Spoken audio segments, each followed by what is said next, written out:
kid, I'd take a trip every summer down to Mississippi, visit my granny and her antebellum world. I'd run barefooted all day long, climbing trees, free as a song. One day, I happened to catch myself a squirrel. Well, I stuffed him down in an old shoebox and punched a couple holes in the top. When Sunday came, I snuck him into church. I was sitting way back in the very last pew, showing him to my good buddy Hugh. When that squirrel got loose, went totally berserk. What happened next is hard to tell. Some thought it was heaven, others thought it was hell. But the fact that something was among us was plain to see. As the choir sang, "I surrender all," the squirrel ran up Harv Newland's coveralls. And Harv leaped to his feet and said, "Something's got a hold on me!" Yeah! The day the squirrel went berserk in the First Self-Righteous Church in that sleepy little town of Pascagoula. It was a fight for survival that broke out in revival. They were jumping pews and shouting, "Hallelujah!" Well, Harv hit the aisle dancing and screaming. Some thought he had religion, others thought he had a demon. And Harv thought he had a weed eater loose in his Fruit of the Loom.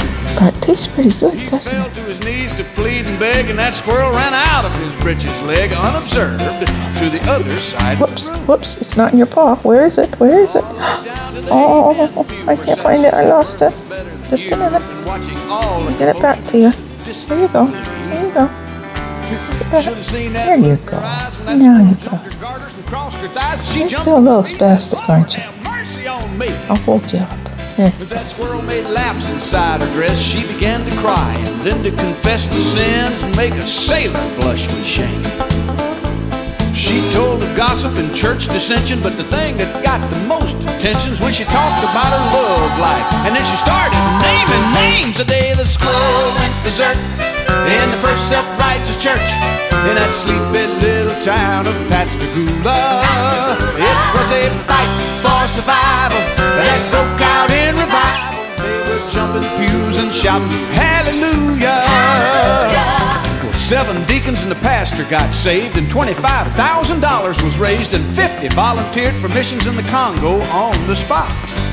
And even without an invitation, there were at least 500 rededications, and we all got rebaptized whether we needed it or not. Now you've heard the Bible story, I guess, how he parted the waters for Moses to pass. Oh, the miracles God has wrought in this old world. But the one I'll remember till my dying day is how he put that church back on the narrow way with a half-crazed Mississippi squirrel. The day the squirrel went berserk in the First Self-Righteous Church in that sleepy little town of Pascagoula.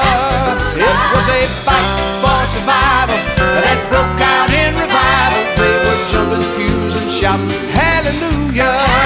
The day the squirrel went berserk in the First Self-Righteous Church in that sleepy little town of